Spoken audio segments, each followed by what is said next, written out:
Paix sur vous. Bienvenue dans ce premier épisode de la série 5 preuves bibliques que Jésus n'est pas Dieu. Aujourd'hui, nous allons montrer à 5 reprises en citant des versets de la Bible que Jésus n'est pas et ne peut pas être Dieu.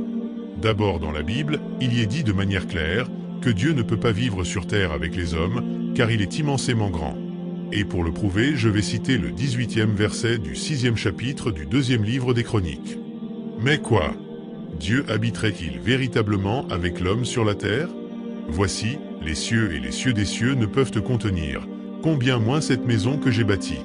Et le 18e verset du 2e chapitre du même livre où il est dit: La maison que je vais bâtir doit être grande, car notre Dieu est plus grand que tous les dieux. Mais qui a le pouvoir de lui bâtir une maison, puisque les cieux et les cieux des cieux ne peuvent le contenir? Et qui suis-je pour lui bâtir une maison, si ce n'est pour faire brûler des parfums devant lui? Voyons maintenant ce que nos chers chrétiens ont réussi à faire à ce Dieu gigantesque. Ils l'ont mis dans quelque chose de plus petit, l'univers visible qui n'est que la partie visible du premier ciel. Dans quelque chose de plus petit encore, le super amas de la Vierge.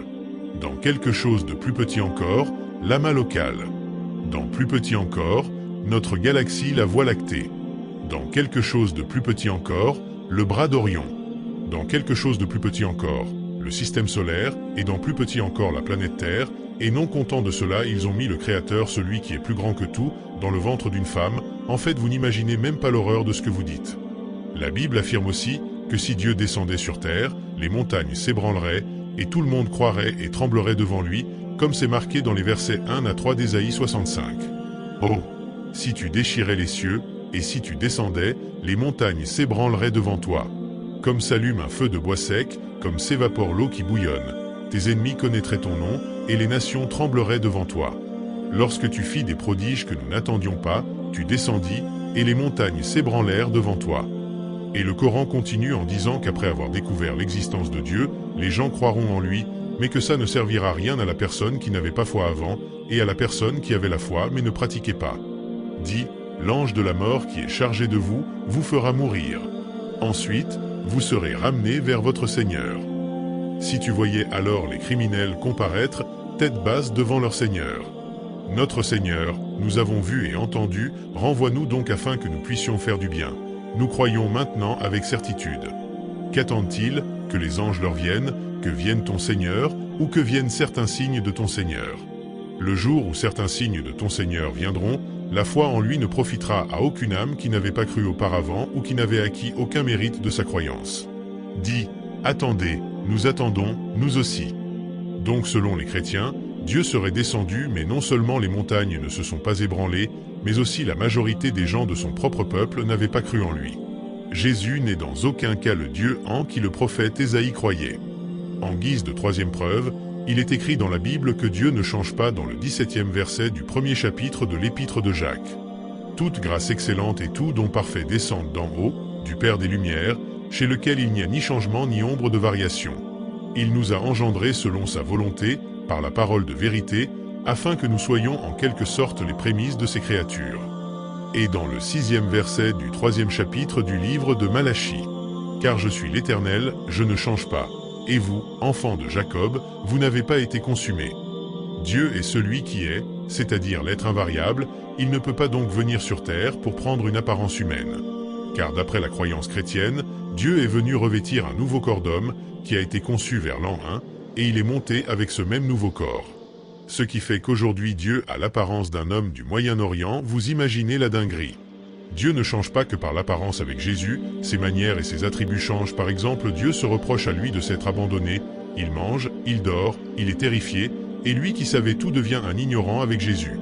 On nage en plein délire là, le Dieu qu'adorait le prophète Malachie n'est certainement pas Jésus. Alors, petite anecdote amusante avant de continuer. Plusieurs chrétiens utilisent les changements d'état de l'eau pour prouver que la Trinité existe, alors que Dieu leur a dit « Je ne change pas », vous imaginez le délire. Quand Dieu dit qu'il n'a pas de semblable, les chrétiens lui comparent à sa création. C'est vraiment impressionnant, il faut vraiment être désespéré pour comparer Dieu aux états de l'eau. La Bible affirme aussi que Dieu est immortel, dans le Nouveau Testament écrit par des chrétiens, et pour le prouver, je vais citer le 17e verset du 2e chapitre du livre de Timothée. Et les 13e versets du 6e chapitre du même livre. Je te recommande, devant Dieu qui donne la vie à toute chose, et devant Jésus-Christ, qui fit une belle confession devant Ponce Pilate, de garder le commandement et de vivre sans tâche, sans reproche, jusqu'à l'apparition de notre Seigneur Jésus-Christ, que manifestera en son temps le bienheureux et seul souverain, le roi des rois et le Seigneur des seigneurs, qui seul possède l'immortalité, qui habite une lumière inaccessible, que nul homme n'a vu ni ne peut voir à qui appartiennent l'honneur et la puissance éternelle. Amen. Et c'est ce qu'affirme le Coran dans la sourate 25 au verset 58. Et place ta confiance en le vivant qui ne meurt jamais. Et par sa louange, glorifie-le. Il suffit comme parfait connaisseur des péchés de ses serviteurs. Comment peut-on après ça dire que Dieu est venu sur terre pour mourir? Ça n'a aucun sens. Jésus est mort d'après les évangiles. Or Dieu est immortel, donc Jésus n'est certainement pas Dieu. La Bible dit aussi bien dans l'Ancien Testament et le Nouveau, que personne n'a jamais vu Dieu et que personne ne peut le voir, et pour le prouver je vais citer le 20e verset du 33e chapitre du livre d'Exode.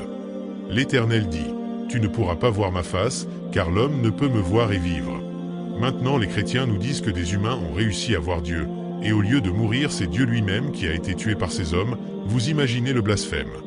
Et aussi le 17e verset du 2e chapitre de Timothée cité précédemment.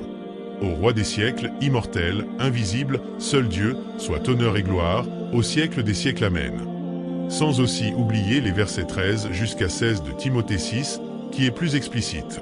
Je te recommande, devant Dieu qui donne la vie à toute chose, et devant Jésus-Christ, qui fit une belle confession devant Ponce Pilate, de garder le commandement, et de vivre sans tâche, sans reproche, jusqu'à l'apparition de notre Seigneur Jésus-Christ, que manifestera en son temps le bienheureux et seul souverain, le roi des rois, et le Seigneur des seigneurs, qui seul possède l'immortalité, qui habite une lumière inaccessible, que nul homme n'a vu ni ne peut voir.